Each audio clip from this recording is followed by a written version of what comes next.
strict moral and ethical norms of the Soviet period, strict censorship concerning the appearance of prototypes of average citizens, goes against the way the female half-naked images of various monuments look.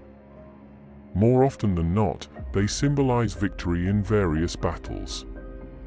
These monuments are either placed directly on the bones, or there is another connection with mass casualties. However, there is an assumption that behind the officially prescribed symbolism there is an image of Mahakali herself. By the way, monuments of this kind have been observed in other countries as well. I suggest to begin my narration with marking out 11 main common features of the goddess Kali, which are fully or partially met in all similar architectural images. Kali. Darker black color, skin. Cold weapon. Blood bowl. Fire in hand. Severed head. Garlands of heads and hands. Shiva at her feet. Around her the theme of war or battle, active or complete. Explicit breasts, open mouth. Often such a figure is complemented by the image of the tomb of an unknown soldier or fallen warrior, who is a prototype of Shiva, who fell to the ground before his goddess to stop the warlike fervor of the Black Mother. This scene is described in one of the legends. One day the evil demon Asura Mahisha seized power over the world. To deal with the enemy, the Celestials created an avatar of Kali, an invincible warrior, for the goddess Durga.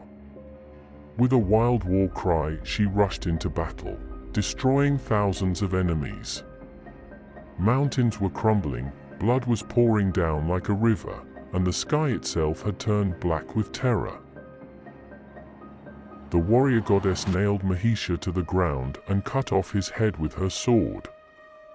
But she was so intoxicated and poisoned by the blood and the fight that she could not stop herself from destroying everything around her. Then Shiva lay down before her on a battlefield covered with corpses, and the goddess stepped on him in a dance. Deceived by his illusions, Kali stopped and stuck out her tongue in surprise, then began to calm her husband.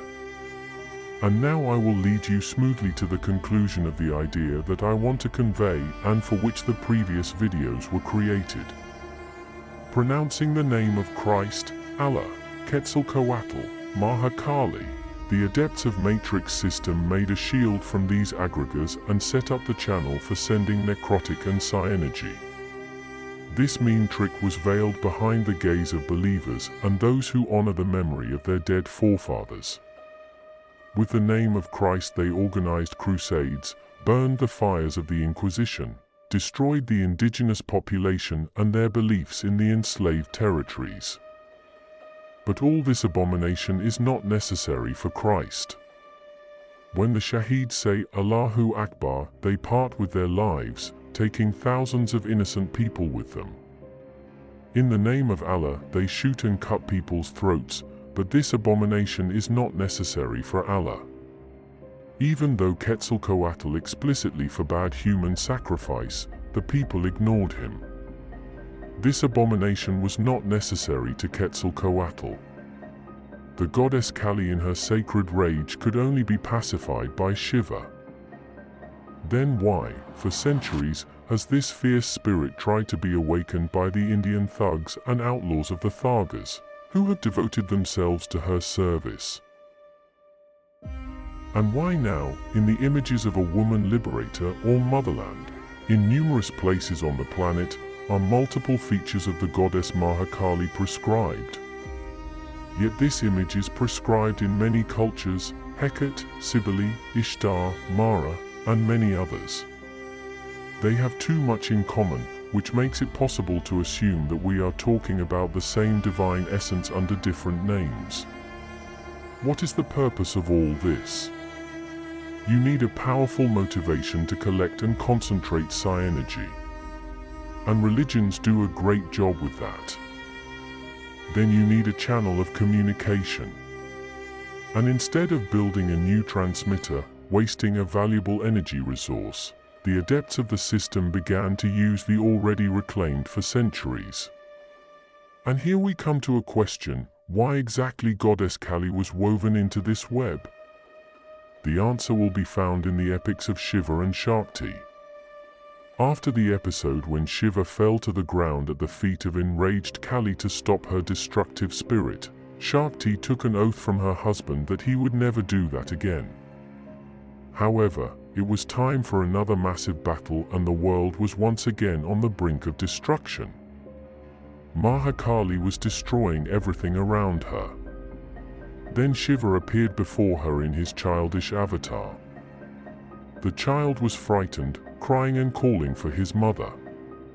Shiva's childish tears curbed Kali's wrath. One can have the fiercest power in the universe, but give in to feeling. So it prevails. That is love. And there is no love more powerful than a mother's love for her child, and a child's love for her mother. The adepts of the system have taken the most fierce, uncontrollable power of the goddess Kali and combined it with the strongest feeling, motherly love. How do you get out of this destructive bond? Now this is used in organizing systems of gathering and transmitting Hava, strengthening the quality of the signal with necrotic emanations.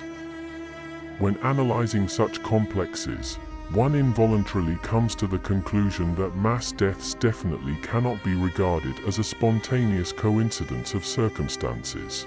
It is a kind of cult of sacrifice, where such reaping is done for the sake of death, anguish, suffering. And all of this takes on a monstrous, systemic appearance.